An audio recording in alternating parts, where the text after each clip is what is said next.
But we begin with our top story. New signs of Trump resistance is getting larger, more fortified, and not only from the left. Though the signs here tonight do include movement among Democrats, including on the key issue of impeachment. You know, many saw impeaching Trump as a push that seemed to be running out of gas. There were D.C. pundits, you may remember, assessing that Mueller hearing as theater, not as a presentation of evidence, and then crediting Pelosi for seeming to tamp down her liberal members' push for impeachment hearings and potentially impeachment. But a funny thing is actually going down as this summer draws towards a close, the impeachment caucus swelling. While Congress is in recess tonight, it now includes the highest-ranking Democrat yet, Congressman Ben Ray Lujan, who serves on Pelosi's leadership team as Assistant House Speaker, now backing impeachment and knocking Trump for abdicating his responsibility to defend our nation from Russian attacks, which means that now 126 Democrats back an impeachment inquiry. That's the majority of the caucus. Meanwhile, a Republican leader, Jennifer Horn, resigning her post with the LGBTQ group Log Cabin Republicans, protesting its endorsement of Trump's re-election. And she says, look at this, she wouldn't be able to look her children in the eye and back Trump given what he's done, which we know includes banning trans members of the military, noting Trump is contrary to everything I've ever taught them about what it means to be a good, decent, principled member of society. Now, other Trump Republicans are using this summer break to try to basically organize a new resistance coalition. Today, Anthony Scaramucci made a public appeal in the Washington Post asking fellow Republicans to help him get rid of Trump for the good of the nation, saying it's now a question of whether we want to start cleaning up the mess or continue papering over the cracks. And all this comes amidst reports that Donald Trump is worried a recession could end his political career, suggesting that he knows how precarious things are. Now, Donald Trump's approval continues to hover in the low 40s. That number, as you may know because you watch the news, that number doesn't move much. Why not? Well, he already lost the other 10% or more of Americans who typically give a president a chance, regardless of party. Now, how do we even know that? It's simple. We do so much day-to-day around here, don't forget the larger history.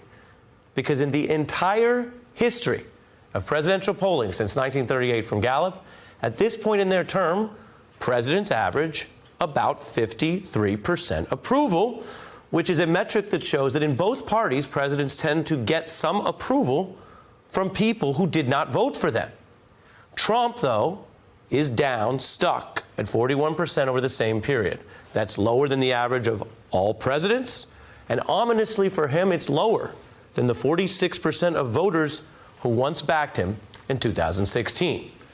Let's get right out to our panel tonight. I'm joined by Brittany Cooper, professor at Rutgers, Mark Thompson, host of Make It Plain, and Liz Plank, host of Vox's Consider It. What do you think? It's about time. Welcome to the party. He's a terrible president. We all know it. He has any sort of moral gravity that Republicans have had is trying to be the party of family values. He has systematically and frankly brazenly eroded their ability to claim that moral high ground. And so I'm not particularly optimistic that this will work in the sense that part of what I see Trump doing is look, we're having gun threats every day. He's still backing off of sort of key pieces of legislation.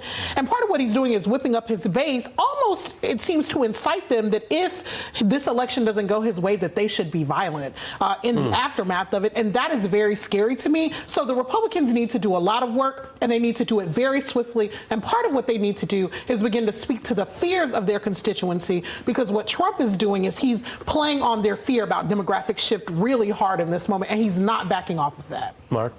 Well, I would agree. Also, this is a real test sociologically even, because up to this point, he has been able to employ or implement racism and race baiting. But when it comes to these elections, even amongst some in his base, the bottom line is the economy. And we know the economy has always determined at the end of the day. So we'll have to see just how committed this base is when it comes to an economy. Now, everybody is saying that there's a recession looming. He's been in denial about it. Now, today it would seem, or the past 24 hours, it would seem now they're ready to acknowledge it. He kind of hinted at it by delaying the tariffs. Now he's talking about a tax cut. So he must even have some indication, and he must just have gotten, on his own, because he doesn't have any staff in the White House doing any work. Well, you mentioned that. Let's take a look at that, Okay, Mark, because okay. you have, against that backdrop, as you mentioned, the Trump administration first pushing back on this criticism that they have no plan for a recession. Emergency tax cuts is now something they're offering, or maybe rolling back Trump's tariffs. And these reports, if nothing else, they concede that there could be a downturn, as Mark was saying. Meanwhile, this is important. Trump's allies in the press have found some bizarre ways to spin these jitters, claiming that it's just rich coastal elites who want to lose money in a recession. It's pretty obvious that these establishment Trump-hating hysterics, all of them, of course, living comfortable coastal lives, actually want a recession because they think that's the best way to get rid of Trump. To a degree, the media almost did that in December, and I think some people do it deliberately. They do not want him to win again, and they don't like that the economy is doing well, apparently. Mark, you are obviously all over this story because you mentioned it, but it's my job here to press the hard questions. Okay. Are you a coastal elite? Do you want to lose money? Do you want to lose money? Do you want a recession in order to defeat someone that you may oppose Donald Trump? I let you respond, sir. As if, no, I'm not coastal elite, obviously, but definitely not rich. But as if we are encouraging it, or others are encouraging it just by talking about it. The fact of the matter is that it is real. We need to be concerned about it. Some on his base, farmers, for example, are being hit hard by these crazy tariffs. So, this is going to be a real test for him to see if he can sustain it by using the Second Amendment, sustain his base by using the Second Amendment and racism and everything else.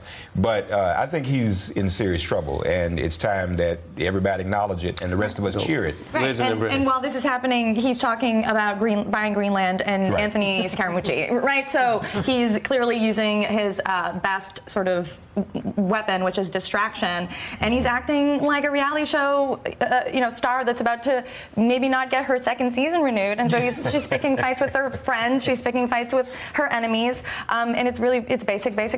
But at the same time, I'm also not interested in this sort of like Bachelor in Paradise, like morality edition of the Republican Party, or some members of Absolutely, it, realizing suddenly that they want to be a good person and that they have a moral conscience 2 years after the president called neo-Nazis fine people, right? 2 years after Heather Heyer was killed, months and weeks after children have been, or almost a year actually, that children have been separated by their parents.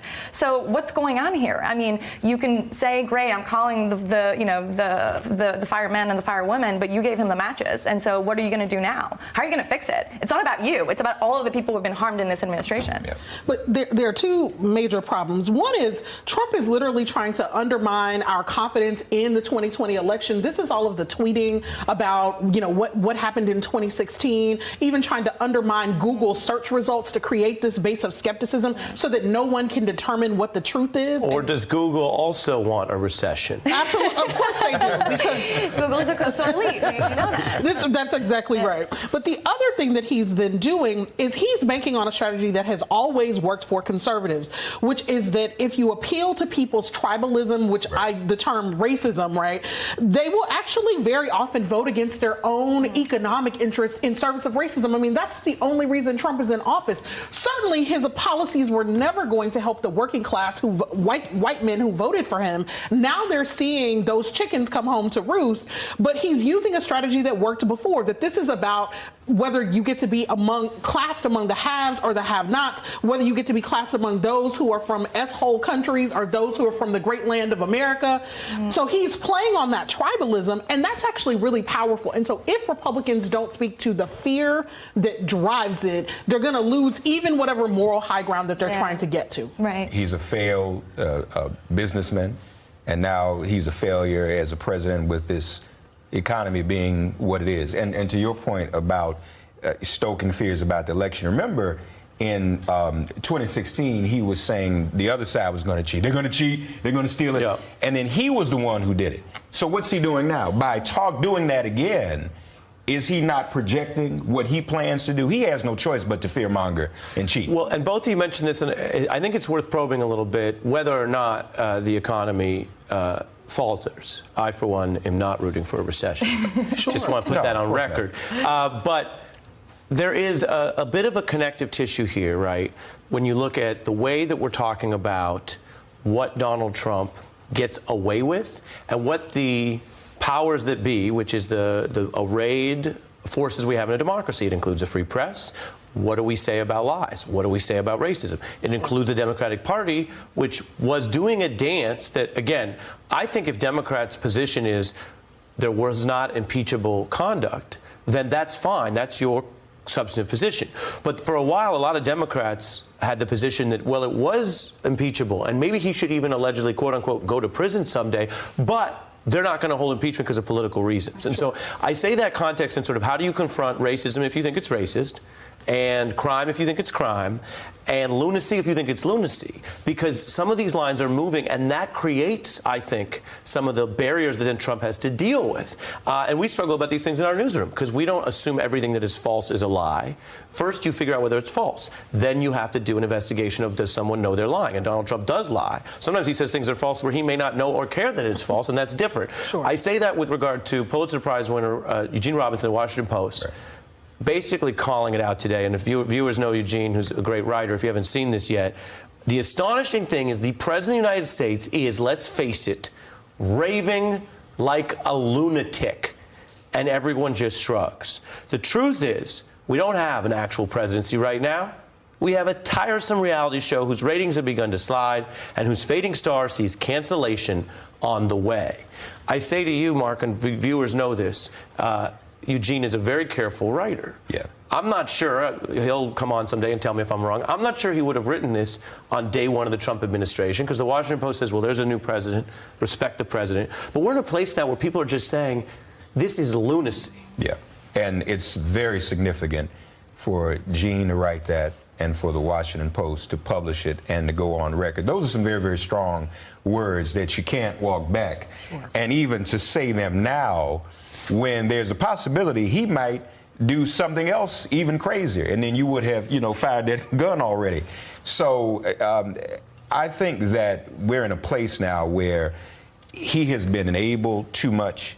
He has been normalized too much, honestly, by some of our institutions in media.